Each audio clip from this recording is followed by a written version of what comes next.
نبوت والے دعات کو تھوڑے سے کھانے میں ملا دیں، پورے کا پورا لشکری پیٹ بھر کے چلا جائے، کھانا ویسے کا ویسا موجود ہو۔ وہ محمد مصطفیٰ صلی اللہ علیہ وسلم جو زمین پہ ہوں، اشارہ چاند کی طرف کریں، اللہ تعالیٰ چاند کو اپنی قدرت سے دو ٹکڑے کر کے ان کے قدموں میں گرا دے۔ وہ انگلی کا اشارہ تھا، وہ انگلی کا اشارہ تھا کہ تقدیر کی ضربت مہتاب کے ٹکڑے تیرے قدموں میں گرے ہیں۔ اگرچہ یہ شاعرانہ تعالی ہے لیکن اس میں حقیقت ہے۔ اذا اقتربت الساعة وانشق القمر، اللہ نے قرآن میں اس کی تصدیق فرمائی ہے کہ اللہ تعالیٰ نے اپنے محبوب کی خواہش پر اور لوگوں کے اصرار پر چاند کے دو ٹکڑے کر کے رکھ دیے تھے۔ درود و سلام ہو جو محمد عربی صلی اللہ علیہ وسلم جب مسجد اقصی میں جائیں، اللہ تعالیٰ آدم علیہ السلام سے لے کر نوح علیہ السلام تک، نوح علیہ السلام سے لے کر ادریس علیہ السلام تک، ادریس علیہ السلام سے لے کر ابراہیم علیہ السلام تک، ابراہیم علیہ السلام سے لے کر زکریا، یحییٰ، جناب عیسیٰ علیہ السلام تک، تمام انبیاء کے صفیں بنا کر ان کو انتظار میں کھڑا کر دے۔ وہ دیکھتے ہیں ایک دوسرے کی طرف، کبھی صفی اللہ، کبھی آدم علیہ السلام کو دیکھتے ہیں، کبھی روح اللہ عیسیٰ علیہ السلام کی طرف دیکھتے ہیں، کبھی جد الانبیاء ابراہیم علیہ السلام کی طرف دیکھتے ہیں، کبھی موسیٰ کلیم اللہ کی طرف دیکھتے ہیں۔ سب وہاں منتظر ہیں کب جبرائیل آئے، کب فرشتوں کے سردار آئیں اور ہمارا ہاتھ پکڑ کے مصلی پہ کھڑا کیا جائے۔ پتہ نہیں کتنی مدت سے وہ انتظار میں کھڑے ہوئے ہیں، کتنی دیر سے اس انتظار میں وہ تمام انبیاء کے جماعت کھڑی ہوئی ہے۔ محمد مصطفیٰ تشریف لاتے ہیں، ابراہیم جناب جبرائیل ہاتھ پکڑ کے ہمیں مصلی پہ کر دیتے ہیں صلی اللہ علیہ وسلم۔ عزیزان گرامی، اللہ تعالیٰ نے انسانوں سے پہلے ایک مخلوق کو پیدا فرمایا جن کو ملائکہ کہا جاتا ہے۔ وہ سراسر نور کی مخلوق بنی ہوئی ہے۔ اللہ تعالیٰ نے ان کے اندر سراسر اطاعت کا جذبہ رکھا ہے، سراسر ان کے اندر نورانیت بھر دی ہے، سراسر ان کے اندر فرما برداری کا جذبہ رکھ دیا ہے، سراسر ان کے اندر عقل رکھ دی ہے۔ جتنے بھی یہ ملائکہ ہیں ان کی تعداد اللہ ہی جانتا ہے، وہ بے شمار تعداد ہے۔ آسمانوں پر کوئی 4 انگل کے برابر کی جگہ موجود نہیں ہے جہاں پہ ملائکہ موجود نہ ہو، اللہ کی بارگاہ میں سجدے نہ کر رہے ہوں، رکوع نہ کر رہے ہوں، قیام نہ کر رہے ہوں، تسبیحات نہ کر رہے ہوں، روئے زمین پر وہ پھر رہے ہیں، 7 آسمانوں پر پھر رہے ہیں، کائنات کی ان بکھری ہوئی پہنائیوں میں وہ پھر رہے ہیں۔ اللہ ہی ان کی تعداد کو جانتا ہے، اللہ نے ان کی مختلف ذمہ داریاں دے رکھی ہیں، لیکن اللہ تعالیٰ نے اس مخلوق کے اندر جس کو ہم نورانی مخلوق کہتے ہیں، جس کو ہم ملائکہ کہتے ہیں، سراسر عقل، اطاعت اور فرما برداری کا جذبہ رکھا ہے۔ اس کے بعد اللہ تعالیٰ نے ایک اور مخلوق پیدا فرمائی اور اس مخلوق کو اللہ تعالیٰ نے آگ کی لپٹ سے، آگ کی لو سے پیدا فرمایا۔ اور آپ کو پتا ہے جب آگ بھڑکتی ہے، جب لو روشن ہوتا ہے تو آگ کے شعلے آسمان کی طرف اٹھتے ہیں، اوپر کی طرف اٹھتے ہیں۔ آگ کے اندر اللہ تعالیٰ نے سرکشی کا جذبہ رکھا ہے، آگ کے اندر اللہ تعالیٰ نے بغاوت کا جذبہ رکھا ہے۔ ہم انسانوں کو اس بات کا اچھی طرح تجربہ ہوتا رہتا ہے، جب ہم آگ جلاتے ہیں سب سے اہم ترین ہمارے لیے مسئلہ یہی ہوتا ہے کہ ہم نے اس آگ پر قابو کیسے پانا ہے، ہم نے اس آگ کو کنٹرول کیسے کرنا ہے۔ اور کئی دفعہ ایسا ہو جاتا ہے کہ یہ آگ بے قابو ہو کے ہم انسانوں کا نقصان کر دیتی ہے اور بے تحاشا نقصان کر دیتی ہے۔ تو یہی آگ جس کی نیچر میں، جس کی فطرت میں اللہ تعالیٰ نے سرکشی کا جذبہ رکھا ہے، تکبر کا جذبہ رکھا ہے، بغاوت کا جذبہ رکھا ہے، اللہ تعالیٰ نے اس آگ سے ایک مخلوق کو پیدا کیا جن کو جن کہا جاتا ہے۔ اور ان جنوں کے اندر سراسر سرکشی اور بغاوت رکھ دی۔ پھر اللہ تعالیٰ کی مرضی ہوئی، اللہ تعالیٰ کی مشیت ہوئی، اس نے ان جناتی مخلوق اور ملائکہ کی مخلوق کے درمیان میں ایک مڈل میں ایک اعتدال والی، ایک معتدل کیفیت والی ایک مخلوق کو پیدا کیا۔ آدم علیہ السلام کا پتلا بنایا۔ آدم علیہ السلام نے اللہ تعالیٰ نے اپنی قدرت سے روح پھونک دی۔ جب آدم علیہ السلام کو بنا دیا، آدم علیہ السلام سے اللہ تعالیٰ نے تمام ارواح کو پیدا فرما دیا، نسل آدم کو پیدا فرما دیا۔ آج دنیا میں 700 کروڑ سے زیادہ انسان 7 بر اعظموں میں 210 ملکوں میں 4000 زبانوں میں موجود ہیں۔ ان انسانوں کی صفت کیا ہے، ان انسانوں کی خصوصیت کیا ہے، ان انسانوں کی طبیعت کیا ہے، ان انسانوں کی فطرت کیا ہے۔ ان انسانوں کی فطرت یہ ہے کہ ان کے اندر اللہ تعالیٰ نے عقل بھی رکھ دیا ہے، ان کے اندر اللہ تعالیٰ نے اطاعت کا جذبہ بھی رکھ دیا ہے، اللہ تعالیٰ نے ان انسانوں کے اندر فرما برداری کا جذبہ بھی رکھ دیا ہے۔ یہی وجہ ہے کہ یہ انسان جب اللہ کی فرما برداری پہ آتے ہیں تو انبیاء بن جاتے ہیں، اللہ کی فرما برداری کرتے ہیں، اللہ کے رسول بن جاتے ہیں، صدیقین بن جاتے ہیں، شہداء بن جاتے ہیں، صالحین بن جاتے ہیں، اولیاء بن جاتے ہیں۔ اصحاب محمد صلی اللہ علیہ وسلم کی صورت میں دنیا کے سامنے ایک بے مثال جماعت سامنے آ جاتی ہے۔ اور یہی انسان ہے جب اپنے جذبہ بہیمیت کے تلے دب جاتا ہے، جب یہ انسان شہوت کے تلے دب جاتا ہے، جب یہ انسان اپنی خواہشات کا غلام ہو جاتا ہے تو پھر جانوروں سے بھی بدتر ہو جاتا ہے۔ کیوں کہ اس کے اندر وہ جو عقل ہے جس کو اللہ تعالیٰ نے ہمارے سر میں رکھا ہے، جس کو ہمارے اوپر حکم بنایا ہے، ہمارے اوپر قائم مقام بنایا ہے، ہمارے اوپر سرفراز کیا ہے، اسی عقل کو جب ہم نیچے لے جاتے ہیں اور اس کے اوپر ہم اپنی شہوات کو، اپنی خواہشات کو، اپنی جبلیات کو اور اپنے دل کی من پسند من مرضیوں کو غالب کر دیتے ہیں تو ہم لوگ پھر شیطانوں سے بھی بد کر گر کے نیچے چلے جاتے ہیں۔ آپ یقیناً اچھی طرح اس بات سے واقف ہوں گے، انسان جب اللہ کی نافرمانی پر آتا ہے، جب بغاوت پر آتا ہے، اسی زمین پر یہ معمولی سا انسان اپنے آپ کو انا ربکم الاعلی کہلوا لیتا ہے، اپنے آپ کو سجدے کرواتا ہے، ظلم کی انتہاؤں پر چلا جاتا ہے۔ انسان انسانوں پر وہ ظلم کرتے ہیں، تاریخ کے اوراق بڑے بڑے ہیں، انسانوں کے معصوم خونوں سے، حتیٰ کہ انبیاء کی جو کتابیں ہیں توریت زبور انجیل یا انبیاء کے صحف ہیں، حتیٰ کہ قرآن مجید کے اوراق ہیں، یہ اس بات پر گواہی دیتے ہیں کہ انسان جب گرنے پہ آیا ہے، انسان جب بہیمیت کے جذبے پہ آیا ہے، انسان جب اللہ کی نافرمانی کے جذبے پہ آیا ہے، انسان جب شرک اور ظلم پہ آیا ہے، اس نے اتنی انتہا کی ہے کہ اللہ کے انبیاء تک کو قتل کرنے سے گریز نہیں کی۔ اللہ تعالیٰ کے انبیاء وہ مخلوق ہوتے ہیں جو محسن انسانیت ہوتے ہیں، جو انسانوں کے لیے سب سے بڑے احسان کرنے والے ہوتے ہیں، جو انسانوں کو جہنم کے گڑھے سے نکال کر جنت کی راہوں پر چلانے والے ہوتے ہیں۔ لیکن یہی انسان ہے جب اپنے خواہشات کا غلام بن جاتا ہے۔ کسی قوم نے انبیاء کو ہجرت پر مجبور کیا، کسی قوم نے انبیاء کو پتھر مارے، کسی قوم نے انبیاء کی اولاد کو نقصان پہنچایا، کسی قوم نے انبیاء کو جھٹلایا، کسی نے ان کو کذاب کہا، کسی نے ساحر کہا، کسی نے مجنون کہا، کسی نے کچھ کہا، کسی نے کچھ کہا، حتیٰ کہ بعض انبیاء کو قتل کر دیا گیا، کسی کو آڑے تلے چیر دیا گیا، کسی کو لوہے کی کنگھیوں سے ان کے ساتھ جسموں کے اوپر سے کھال کو نوچ لیا گیا، کسی کے ساتھ کیا سلوک کیا گیا، کسی کا سر تھال میں رکھ کے وقت کی رقاصہ کے سامنے پیش کیا گیا۔ یہ مثال بھی انسانوں نے۔ تو پتہ یہ چلا میرے عزیز بھائیوں، میرے لیے واجب احترام بزرگوں، دوستوں، اس عزیز اسلامی ماؤں بہنوں، کہ ہم انسان وہ مخلوق ہیں کہ ہمارے اندر اللہ تعالیٰ نے عقل کا جذبہ بھی رکھا ہے، اطاعت اور فرما برداری کا مادہ بھی رکھ دیا ہے، اور دوسری طرف ہمارے اندر نفس لگا دیا ہے، ہمارے اندر دل رکھ دیا ہے، دل جو ہر وقت دھڑکتا رہتا ہے، جو دل کے جس کو عربی میں قلب کہتے ہیں، اس کی کوئی مخصوص شکل نہیں ہے، جب اس کی مخصوص حیت نہیں ہے، شکل نہیں ہے، صورت نہیں ہے، تو جب اس کا کوئی کسی ایک جگہ پہ قیام نہیں ہے، ایک جگہ پہ ایک حیت میں قرار موجود نہیں ہے، اس پہ بھروسہ کیسے کیا جا سکتا ہے؟ اسی لیے دل پر بھروسہ نہیں کیا جا سکتا، کیونکہ دل ہمیشہ گمراہی کی طرف لے جاتا ہے، دل ہمیشہ نافرمانی کی طرف جاتا ہے۔ اللہ نے قرآن میں فرمایا ہے افرأیت الذی من اتخذ الہہ ہوا، کیا تو نے ایسے انسان کو نہیں دیکھا جس نے اپنے دل کو ہی اپنا خدا بنا لیا ہے،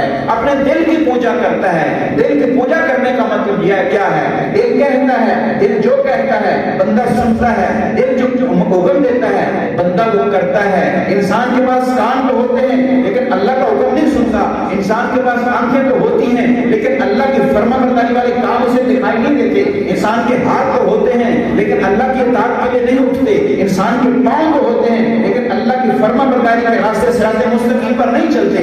جب اس کا ہاتھ اٹھتا ہے گناہ کے لیے اٹھتا ہے، اس کی زبان چلتی ہے گناہ کے لیے چلتی ہے، اس کے کان سنتے ہیں گناہ سنتے ہیں، اس کی آنکھیں دیکھتی ہیں بے حیائی اور اللہ کی نافرمانی والے مناظر دیکھتی ہیں۔ یہی وہ شخص ہے جس کو اللہ تعالیٰ نے اپنے قرآن میں فرمایا ہے کہ یہ وہ انسان ہے جس نے اپنے دل کو اپنا خدا بنایا۔ عزیزان گرامی، ہم انسان ہیں، انسان نسیان سے نکلا ہے، انسان خطا کا پتلا ہے، ہم سے غلطیاں ہو جاتی ہیں، کوتاہیاں ہو جاتی ہیں۔ جب اللہ تعالیٰ نے ہمارا جو مادہ بنایا ہے، ہمیں جس مادے سے گوندھ کر، جس مٹی سے گوندھ کر بنا کے جو پتلا تیار کیا گیا ہے، ہمارا جو بیسک سٹرکچر بنایا گیا ہے، ہمارے اندر جو سافٹ ویئر رکھا گیا ہے، آج کی زبان میں، وہ آئی ٹی کی زبان میں آپ اچھی طرح بات کو سمجھتے ہیں، نوجوان بات سمجھتے ہیں کہ ہارڈ ویئر اور سافٹ ویئر میں کیا فرق ہے۔ تو وہ جو ہمارا بلٹ ان ہارڈ ویئر ہے، اس کے اندر ہی ایک طرف فرما برداری کا جذبہ موجود ہے جو ہمیں فرشتوں سے بھی افضل کر دیتی ہے، دوسری طرف ہمارے اندر بغاوت اور سرکشی کا جذبہ جو ہے جو ہمیں جانوروں سے بھی بدتر کر دیتی ہے۔ ان تمام جذبات کو ملا کر، ان دونوں طرح کی کیفیات کو ملا کے اللہ تعالیٰ نے یہ جو مخلوق بنائی ہے، تو اس مخلوق کے دل میں ہر وقت ہر لمحہ یہ کشمکش جاری رہتی ہے۔ دن کا کوئی لمحہ ہو، رات کی کوئی گھڑیاں ہو، آپ اچھی طرح یہ بات جانتے ہیں۔ ہمارے ساتھ شیطان بھی موجود ہے، ہمارے پاس نوری مخلوق فرشتے بھی موجود ہیں۔ وہ کیا کرتے ہیں؟ ہر لمحے ہم کو جو شیطان ہے اپنی طرف کھینچنے کی کوشش کرتا ہے، اور جو اللہ کی طرف سے مقرر کیا گیا فرشتہ ہے وہ ہمیں نیکی کی دعوت دینے کی کوشش کرتا ہے، جس کو ہم اپنی زبان میں نفس مطمئنہ کہتے ہیں، جس کو ہم ضمیر کہتے ہیں۔ تو بھائی ان دونوں کیفیات کے اندر ہمارے دن رات گزرتے ہیں۔ ابن آدم جب گناہ کرتا ہے اس کے دل پر ایک سیاہ نقطہ لگ جاتا ہے، ایک سیاہ دھبا لگ جاتا ہے۔ اگر وہ اللہ کے بارگاہ میں توبہ کر لے، اللہ تعالیٰ اس نقطے کو مٹا دیتا ہے، اس کو ڈیلیٹ کر دیتا ہے، اس کو صاف اور کلیئر کر دیتا ہے۔ اس کے دل کی تختی اجلا، مجلا، مصفہ اور مشفہ اور ویسے ہی منور ہو جاتی ہے جیسا کہ وہ گناہ سے پہلے تھی۔ یہ اللہ کا فضل ہے۔ لیکن وہ بدبخت انسان جو گناہ کرتا ہے اور اس گناہ کو ہضم کر جاتا ہے، اس کو شرمندگی نہیں ہوتی، پھر گناہ کرتا ہے، پھر گناہ کرتا ہے، گناہ کی عادت میں پڑ جاتا ہے، گناہ میں مبتلا ہو جاتا ہے، اس کی فطرت ثانیہ بن جاتا ہے، دن کو بھی گناہ کرتا ہے، راتوں کو بھی گناہ کرتا ہے۔ یہ دبے، یہ ڈاٹس جب اس کے دل پر لگتے ہیں بڑھتے چلے جاتے ہیں، بڑھتے چلے جاتے ہیں۔ بل رتنا علی قلوبہم ما کانوا یکسبون، ان کے دلوں پر گناہوں کا زنگ لگ جاتا ہے، ان کے کرتوتوں کا زنگ لگ جاتا ہے، سارا دن سیاہ ہو جاتا ہے۔ جب سارا دن سیاہ ہو جاتا ہے، جس کو میڈیکل کی زبان میں کارڈک میمبرین کہتے ہیں، جب وہ ساری کی ساری سیاہ ہو جاتی ہے تو پھر رحمان کے ساتھ رابطے کمزور ہو جاتے ہیں۔ دن کے وقت میں، رات کے وقت میں، فجر کے وقت بھی، عشاء کے وقت بھی، ایک نہیں، دو نہیں، چار نہیں، 8 نہیں، 10 اذانیں سنائی دیتی ہیں، 20 مرتبہ مؤذن کہتا ہے حی علی الصلاۃ، حی علی الفلاح کہتا ہے، لیکن اس کے کانوں میں آواز نہیں جاتی۔ اس کو پکارا جاتا ہے، آؤ اسلام کی طرف، آؤ قرآن کی طرف، آؤ رمضان کی طرف، آؤ اللہ کی فرما برداری کی طرف۔ موسم بدل جاتا ہے، حالات بدل جاتے ہیں، لوگوں کی کیفیات بدل جاتی ہیں، رمضان آتا ہے، ماحول ہی کچھ اور ہوتا ہے، لیکن یہ وہ بدبخت انسان ہوتا ہے جس کا دل سیاہ ہو چکا ہے، اللہ کے ساتھ اس کے رابطے کٹ چکے ہوتے ہیں۔ نتیجہ یہ ہے کہ رمضان آتا ہے، گزرتا چلا جاتا ہے، گزرتا چلا جاتا ہے، پہلا دھکا گزرا، دوسرا پہلا ہی نہیں ہوتا۔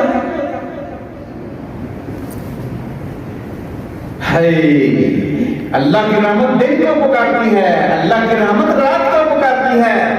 اللہ کے 2 ہاتھ ہیں، دونوں ہی داہنے ہیں، کیسے ہیں؟ کما جلی کو شانی، کیسے کہ اس کی شان کے لائق ہے، ہم نہیں جانتے۔ اللہ کی مثال نہیں کی جا سکتی، اللہ کی کیفیت کو کمیت بیان نہیں کی جا سکتی۔ جو صفات اللہ کی قرآن میں آئی ہیں، جو حدیث میں ہے، میں اس پر ایمان رکھتا ہوں، بلا کیف، بلا تکیف، کما جلی کو شانی، جیسے اس کی شان کے لائق ہے۔ الاستواء معلوم والکیف مجهول والایمان به واجب والسؤال عنه بدعة۔ سیدنا امام مالک رحمۃ اللہ علیہ سے پوچھا گیا تھا کہ اللہ اپنے عرش پر کیسے بیٹھتا ہے؟ آپ نے بڑے غصے کے ساتھ فرمایا تھا کہ اللہ کا عرش ہے، اپنے عرش پر وہ مستوی ہے، یہ اس کی صفت استواء ہے۔ الاستواء معلوم، ہمیں معلوم ہے، قرآن سے پتہ ہے، سورہ طٰہٰ آیت نمبر 5 سے پتہ ہے، الرحمن علی العرش استوى، رحمان اپنے عرش عظیم پر مستوی ہے، ہم ایمان لاتے ہیں۔ والکیف مجہول، اپنے تخت پر کس کیفیت کے ساتھ، اپنے عرش پر کس کیفیت کے ساتھ مستوی ہے، ہمیں نہیں معلوم۔ والایمان بہ واجب، اور اللہ اپنے عرش عظیم پر ہے، اس پر ایمان رکھنا فرض ہے۔ والسؤال عنہ بدعۃ، اور اس کی باریکیوں میں جانا، اس کی تفصیلات میں جانا، اس کی تفصیلات میں جانا، یہ بدعت ہے. کیوں بدعت ہے؟ صحابہ کرام نے بھی پوچھا, قرآن میں آیت آ گئی, انہوں نے مان لیا, ان کا آمنا وصدقنا. ہم بھی یہی کرتے ہیں, آمنا وصدقنا. اللہ نے قرآن میں فرما دیا, نبی نے اپنے فرمان میں بتلا دیا, ہم ایمان لائے. تو کیا بتا رہا ہوں کہ اللہ تعالیٰ کے دو ہاتھ ہیں, دونوں ہی دانے ہیں. کیسے ہیں؟ اللہ جیسے جانتا ہے, جیسے جان دلائے. اللہ رات کو اپنے دونوں ہاتھ میں لاتا ہے. اے دن کے توبہ کرنے والے, سارا دن تو گناہ کرتا رہا ہے, اب تھک گیا ہوگا, آجا میری بارگاہ میں آجا, تیری توبہ قبول کرتا. سارا دن گناہ کر کے تھک گیا ہے, رات کو اللہ کی رحمت جوش میں آتی ہے, آجا میرے بندے, میرے در پہ آجا. اللہ دن کے وقت پکارتا ہے, دونوں اپنے دانے ہاتھ پھیلا کے اللہ پکارتا ہے, اے راتوں کے گناہگار بندے, راتوں کو ساری رات تم نے گناہ میں گزار دی, ساری رات میری نافرمانی میں گزار دی, اب دن چڑھ آیا ہے, اب روشنی پھیل گئی ہے, اب تجھے لوگوں سے شرم آتی ہوگی, اب تو باہر نکل کے گناہ نہیں کر سکتا, میرے در پہ آجا, تیرے رات کے گناہوں میں پتہ ہے. مغرب کی طرف اللہ نے ایک دروازہ رکھا ہے, وہ باب التوبہ ہے, اور اس کی چوڑائی, جیسے ہم کہتے ہیں دروازے کی دہلیز ہوتی ہے, دہلیز, اور ان دو دہلیزوں کے درمیان اتنا فاصلہ ہے کہ اگر کوئی عرب کا شاہ سوار ہو, کوئی بہترین عربی گھوڑا ہو, اس میں وہ شاہ سوار سواری کرے اور ایک دہلیز سے اپنے گھوڑے کو دوڑانا شروع کر دے, اور بغیر وقفہ کیے, بغیر رکے ہوئے 70 سال تک اپنے گھوڑے کو دوڑاتا رہے, تو ایک دہلیز سے لے کر دوسری دہلیز تک نہ پہنچ سکے, وہ دروازہ اتنا کھلا ہے. ان اللہ یقبل توبۃ العبد ما لم یغرر. کتنے خوبصورت حدیث ہے, سیدنا انس بن مالک نے جامع ترمذی کی روایت ہے, سند ہے. اللہ کے رسول نے فرمایا, اللہ بندے کو موقع دیتا ہے, اللہ بندے کو گناہوں سے توبہ کا موقع دیتا ہے. کیا میرے بندے اب آ جا, بچپن میں تھا, سمجھ نہیں تھی, لڑکپن میں آیا, جوانی میں آیا, جوش میں تھا, ہوش نہیں تھی, کوئی بات نہیں, آدھیڑ عمر میں پہنچا, تیرے بال سفید ہو گئے, آدھے کالے ہیں, آدھے سفید ہیں, اب سوچ لیں, کوئی بات نہیں. 40 سال گزر گئے, 60 سال گزر گئے, 70 سال کو پہنچا, ساری داڑھی, سارا سر سفید ہو گیا ہے, اب تو آ جا. بندہ نہیں آیا. اللہ انتظار کرتا ہے, اللہ کی رحمت انتظار کرتی ہے, حتیٰ کہ سانسیں چلتے چلتے وہ ملک الموت آ نہیں جاتا اور سانسیں رکنا شروع ہو نہیں جاتی, حلق میں سانس پھنسنے نہیں لگ جاتی. معلوم یغرر, جب تک وہ کیفیت نہیں آ جاتی, اس سے پہلے پہلے اللہ بندے کی توبہ قبول کرنے کے لیے تیار. چاہے 100 سال زندگی ہے, گناہوں بری ہے, اللہ کہتا ہے میرے بندے اب ہی توبہ کر لے, اب ہی کہہ دے تو آنا یا اللہ, اب معافی مانگو. اللہ کہتا ہے معافی. ہاں, لیکن جب موت کے فرشتے نظر آ گئے, جب ملک الموت نظر آ گیا, پھر کہا تو آنا, پھر نہیں ماننا, پھر نہیں ماننا. بخاری شریف کی آخری کتاب ہے کتاب التوحید, آخری چیپٹر جو ہے نا بخاری شریف کا, الجامع الصحیح البخاری المسند المختصر من امور رسول اللہ والسنن وایامہ, اس کا جو آخری چیپٹر ہے اس کا نام ہے کتاب التوحید والرد علی الجہمیہ وغیرہ. اس میں ایک حدیث ہے, بڑی پیاری حدیث ہے, بڑی خوبصورت حدیث ہے, بڑی امید والی حدیث ہے, ہم جیسے گناہگاروں کے لیے بڑی روشنی والی حدیث ہے. اندھیرے میں یقین کرے روشن چراغ ہے, بڑی خوبصورت حدیث. کیا ہے؟ ہم صدق دل سے, تصدیق بالقلب و اقرار باللسان کیا کہتے ہیں؟ اشہد ان لا الہ الا اللہ و اشہد ان محمدا عبدہ و رسولہ. ان دونوں مول پہن لگا ہے, ذرا دھیان کریں. کلمہ توحید کی قیمت کیا ہے؟ جو شخص صدق دل سے اللہ کی توحید پر کاربند ہو گیا, اور پھر جب اس نے کہا اللہ یا اللہ تو ہے, پھر اور کوئی نہیں. جب یہ کہنا کہ تو بھی ہے اور بھی ہے, پھر اللہ کہتا ہے نہیں, مجھے تیری ضرورت نہیں, مجھے تیرے صدقے کی ضرورت نہیں, مجھے تیری زبانی باتوں کی ضرورت نہیں، مجھے تیری بدنی باتوں کی ضرورت نہیں، مجھے تیری مالی باتوں کی ضرورت نہیں۔ جب تو میرے ساتھ دوسروں کو شریک کر لے، تو اپنی نماز کے ہر دوسری رکعت میں کیا وعدہ کرتا ہے؟ التحیات للہ والصلوات والطیبات، 4 لفظ ہیں، اس میں 3 وعدے ہیں۔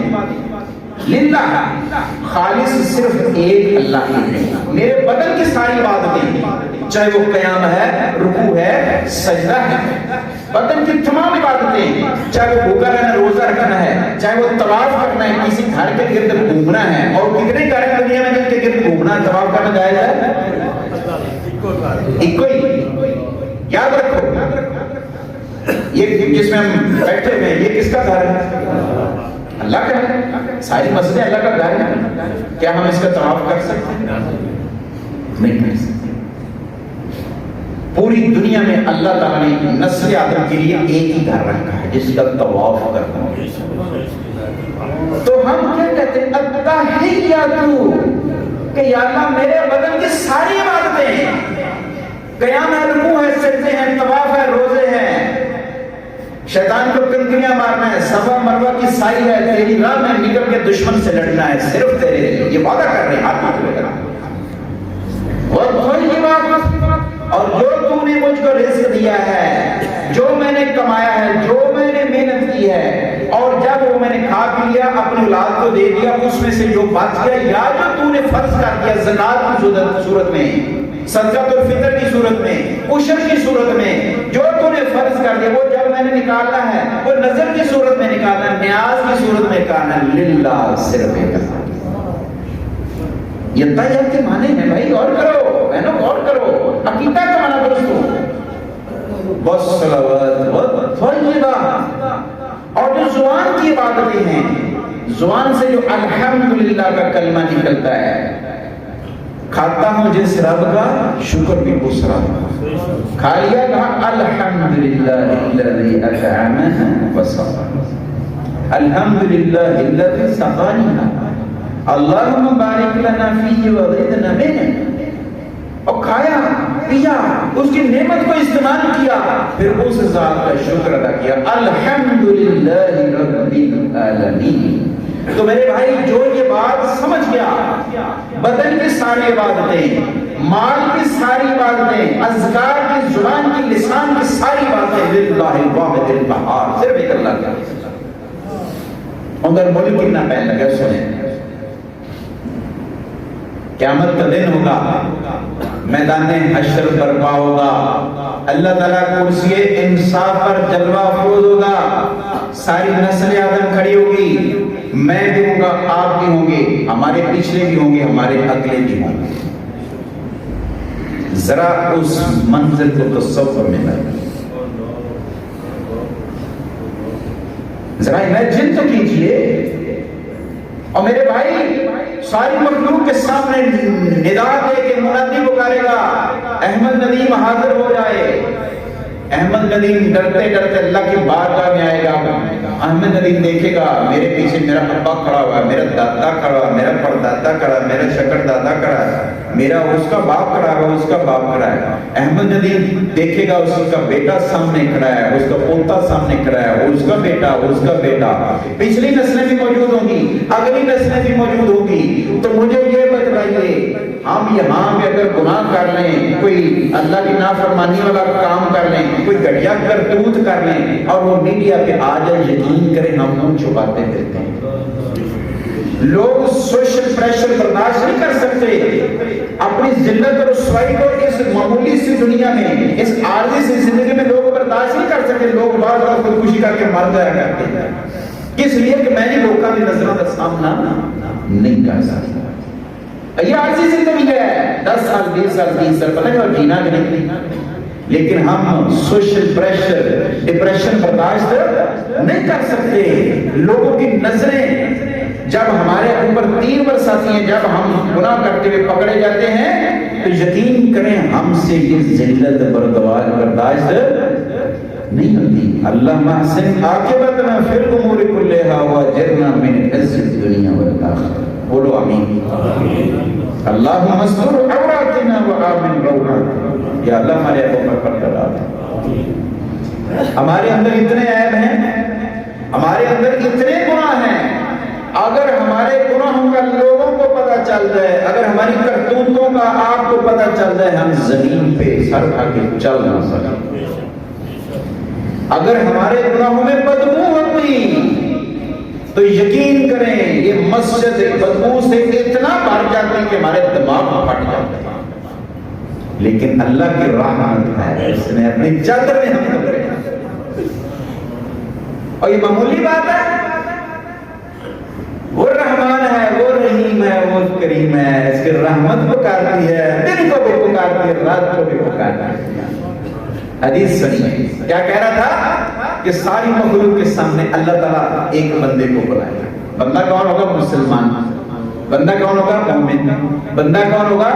کلمہ توحید لا الہ الا اللہ۔ ایک دسن لگا کہ کلمہ کا مول پہن لگا جو امتحان کرو، اس کلمے کی کوالٹی کیا ہے، اس کلمے کی صفت کیا ہے؟ اس کلمے کی صفت یہ ہے کہ اس نے توحید میں ملاوٹ نہیں کی، اے گردے اصل اے شرط۔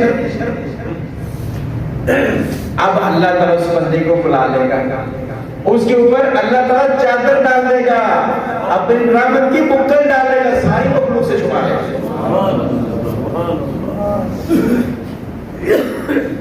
دعا کرو اللہ کرے ہو آپ پائیں ہوئے۔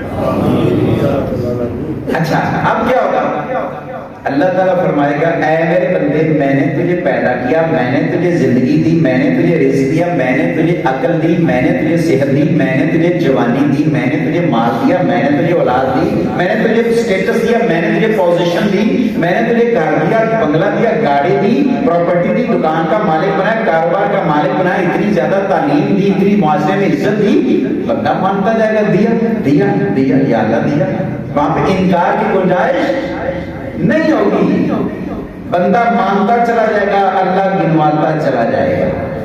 جب یہ معاملہ کلیئر ہو جائے گا، اللہ پھر اگلا چیپٹر کھولے گا کہ ہاں میرے بندے اب بتا فلاں موقع پہ تم نے وہ گناہ کیا تھا، اب اللہ کے سامنے انکار کر سکتا ہے کیونکہ دفتر کھولے ہوئے، اب ویڈیو بننی پڑی۔ میں گھنٹہ بولنا کا بات سنا کر میں تو گل کی نہیں، کیوں میں مکر سکتا؟ یہ تو انسان کی بنائی ہوئی ہے، اس کو ایڈیٹنگ بھی کی جا سکتی ہے، یہ تو فوٹو شاپ بھی کی جاتی ہے، 100 سافٹ ویئر آ رہے ہیں۔ لیکن مجھے پتا ہے کہ میں نے جہاں پہ جو بول دیا، اگر خدا نہ اللہ نہ کرے میں اللہ سے توبہ کرتا ہوں، زبان سے کوئی کلمہ ایسا نکل نہ جائے، میں بھی معافی مانگتا ہوں، خدا نہ خواستہ اگر کوئی ایسی غلط بات نکل جائے، نیچے اتر کے آپ پڑھو گے کہ مولوی صاحب ہے کیا آخر تو میں کہہ سکتا نہیں، میں نے غلط کی کہہ سکتا نہیں کہہ سکتا، ریکارڈنگ ہوگی۔ تو کیا اللہ کے سامنے جو اللہ تعالیٰ کا ریکارڈنگ سسٹم ہے، وہ جو ریٹریول سسٹم ہے ہماری فرام برتھ ٹو ڈیتھ، سارا ریکارڈ سامنے ہوگا۔ اللہ گنوائے گا اے میرے بندے تو نے یہ گناہ کیا، بندہ کیا، تو نے فلاں موقع پر میری نافرمانی کی، یا اللہ کی، فلاں غلطی کی، فلاں لفظ ہو گئی، فلاں نافرمانی ہو گئی۔ اللہ گنتا چلا جائے گا، بندہ مانتا چلا جائے گا، بندہ سمجھ جائے گا میرے سارے گناہ میرے سامنے آ گئے، اب میرے لیے سوائے ہلاکت اور بربادی کے کچھ نہیں ہے۔ بندہ اپنے آپ کو جہنم کے کنارے پر کھڑا ہوا محسوس کرے گا، اور جہنم کیا ہے؟ میدان حشر میں لائی جائے گی، 70,000 لگامیں پہنائی جائیں گی، ایک لگام کے ساتھ 70,000 فرشتہ ہوگا، اس کو کنٹرول کرنا ہوگا، پھر بھی وہ بے قابو ہوگی، اس کا ایک حصہ دوسرے حصے کو کھا رہا ہوگا۔ سورہ ملک کیا کہتی ہے؟ تکاد تمیز من الغیظ، غضب کی وجہ سے جہنم پھٹی پڑ رہی ہے، اور جہنم میں سے آگ کی لپٹیں نکل کے جہنمیوں کو گھیر کے پکڑ کے اپنے اندر پھینک رہی ہوں، اور حل میں مزید کی صدائیں آ رہی ہیں، اور یہ منظر ہوگا۔ یہ بندہ ہے جس کے اوپر اللہ تعالیٰ نے اپنی قدرت کی چادر ڈال دی ہے، پردہ ڈال دیا ہے، اس کو لپیٹ لیا ہے، اس کو ساری نعمتیں گنوا دی ہیں، بندے نے مان لیا ہے، سارے گناہ گنوا دیے ہیں، بندے نے مان لیا ہے۔ اب بندہ کیا سمجھے گا؟ Just at the verge of hell, یعنی جہنم کے کنارے پر پہنچا، سمجھے گا کہ اب فرار کا کوئی راستہ نہیں ہے، اب نجات کا کوئی راستہ نہیں ہے۔ اللہ کی رحمت جوش میں گی، اللہ فرمائے گا اے میرے بندے، میں نے دنیا میں تیرے اوپر ان سارے گناہوں پر پردہ ڈالا ہوا تھا، آج یہ ساری بخشش کا اعلان کرتا جنت میں. پتا چلا مول کتنا ہے؟ ایک کتنا مول نے پڑھا؟ اشہدو اللہ الہ الا اللہ کی رحمت پکارتی ہے. ان الشرک لظلم عظیم ان اللہ لا یغفر ان یشرک به یغفر ما دون ذلک لمن یشاء. میرے بندے شرک نہ کرے بڑا ظلم. ان الشرک لظلم عظیم, سب سے بڑا ظلم. ہائے ان اللہ لا یغفر ان یشرک, کتنی بڑی دھمکی ہے, کتنی خوفناک وعید ہے. اللہ نے شرک معاف, ساتھ ہی کتنی بڑی خوشخبری ہے, یغفر ما دون ذلک, اس کے بعد جو چاہے معاف کر. کوئی ہے اس کو پوچھنے والا, کوئی ہے سب کو حساب لینے والا. وَيَغْفِرُ مَا دُونَ ذَلِكَ لِمَن يَشَاءُ, جو چاہے معاف کرے. پتہ چلا توبہ کتنی پیاری ہے اللہ کا, استغفار اللہ کو کتنا پیارا ہے. اس لیے ہمیں حکم ہے صبح اٹھو استغفار کرو, طہارت حاصل کی, وضو کیا, استغفار کرو. اللہم اجعلنی من التوابین واجعلنی من المتطہرین. نماز پڑھی, سلام پھیرا, اللہ اکبر, 3 دفعہ کیا کہنا ہے؟ استغفر اللہ استغفر اللہ. ایک مجلس میں بیٹھ کے اللہ کے رسول 70 مرتبہ استغفار کر لیا کرتے. استغفار اللہ کو بڑا پسند ہے. استغفار بڑی قیمتی چیز ہے. رسول اللہ صلی اللہ علیہ وسلم نے ایک مثال دے کے فرمایا ہے کہ جب بندہ اللہ سے معافی مانگتا ہے, بندہ جب اللہ سے توبہ کرتا ہے, بندہ جب اللہ سے استغفار کرتا ہے, اللہ کو اتنا پسند ہے, اللہ کو اتنی زیادہ خوشی ہے. بقاعدہ مثال دی عرب کے بدبو کو, ان کو بڑی اچھی طرح سمجھ آ گئی, کیونکہ وہ ریگزاروں میں سفر کرنے والے تھے, وہ صحراؤں کے مسافر تھے. ہم لوگوں نے زندگی میں ایک آدھ مرتبہ صحرا دیکھا ہوگا, ورنہ اگر آپ نے چولستان دیکھا ہوا, تھر کا صحرا دیکھا ہو, تو آپ کو پتا ہوگا ہمیں زندگی کتنی مشکل ہے. آج بھی سعودی عرب کتنا ترقی یافتہ ملک ہے, کتنی دولت ہے اس کے پاس. مکے سے مدینے کا سفر کرتے ہیں, 350 کلومیٹر کا سفر ہے, درمیان میں پتھر ہی پتھر ہے, ریت ہی ریت ہے. آج بھی خوف آتا ہے, دنیا کی فاسٹسٹ ٹریفک ہے وہاں پہ. گاڑی میں جاتے ہیں, ٹرین میں, تو پتہ ہی نہیں چلتا. گلاس بھر کے آپ سیٹ پہ رکھتے ہیں, اس میں سے قطرہ بھی باہر نہیں گرتا. اتنی شاندار موٹر وے ہے, لیکن باہر کھڑکی سے جب دیکھتے ہیں خوف آتا ہے. ریت ہی ریت ہے, صحرا ہی صحرا, پتھر ہی پتھر. ایسے لگتا ہے جیسے پتھروں کو آگ لگی ہوئی. جون کے مہینے میں اس میں سے ہیٹ ویوز اٹھ رہی ہوتی ہے, خوف پانی رہتا ہے. تو رسول اللہ نے ایک مثال بیان کی, کیا کہ فرض کرو ایک مسافر ہے, سواری پر اس کا کھانا لدا ہوا ہے, اس کے پانی کی مشق لگی ہوئی ہے, اس کا سامان سفر اس پر موجود ہے, وہ اپنی سواری پر جا رہا ہے, اونٹنی ہے یا گھوڑا ہے یا جو بھی زمانے کی سواری کی. چلتے چلتے صحرا میں تھک جاتا ہے, دور دور تک ریت کے ٹیلے ہیں, ریت کی لہریں اٹھ رہی ہیں, ریت زار ہے یا سراب ہے, کچھ بھی نہیں ہے. اچانک اسے دور سے ایک درخت نظر آتا ہے صحرا میں, وہ بھی تھکا ہوا ہے, اس کا جانور بھی تھک گیا ہے. وہ اپنے جانور کا رخ اس درخت کی طرف ہوتا ہے. وہ مسافر درخت کے نیچے جا کے سواری سے اترتا ہے, تھکا ہوا ہے, جانور کو وہیں ویسے چھوڑ دیتا ہے. جانور اس درخت کے پتے کھانا شروع کر دیتا ہے. بندہ بیہوشی کی وجہ سے, تھکن کی وجہ سے لیٹ جاتا ہے, آنکھ لگ جاتی, سو گیا. پتہ نہیں کتنی دیر تک اس کیفیت میں رہا. اٹھتا گوڈا بننا انہوں یاد نہ رہا, تھکا. اب آنکھ کھلی تو دیکھتا سواری آئے, وہ سواری جس پہ اس کا پانی تھا, اس کی خوراک تھی, اس کا سامان سفر تھا, سامان زیست تھا. دائیں دیکھتا ہے تو موت ہے, بائیں دیکھتا ہے تو موت ہے, آگے دیکھتا ریت ہے, پیچھے دیکھتا ریت ہے, کہیں دور دور تک پانی کا نشان نہیں, سواری غائب ہے. اب اس شخص کی اندرونی کیفیت کیا ہو گیا, ہم اس کو اپنے تصور میں نہیں لا سکتے, کیونکہ ہمارے اوپر کبھی ایسی کیفیت آئی نہیں ہے. روزہ رکھا ہوئے نا, دیگر دن نماز پڑھ کے جائیے, بندے ڈولر لگ پہ اسی اتنی کمزور ہو, ساڑا جسم اینا کمزور ہے کہ اسی زندگی کدی بھوک برداشت نہیں کی, کدے پیاس برداشت نہیں کی. اب بابے بیچارے جڑے نا گھنٹہ پہلے آتے پل پڑھ, تسی شہر کے لوگ اس سمے میں تہاڈی گل نہیں کرتے, بابے کو صحیح نہ کر جانا, میں پنڈاں دے بابے دی گل کروں, تہاڈی نہیں. وہ بابے پتہ ہے کدے پنڈاں اوکے دا پل ہاتھ پڑھ لین, اوکے نوں اچھی طرح غسل دیتا, نہایا دھویا چنگی طرح, پل ہاتھ پڑھ لیا, کوڑا تماکو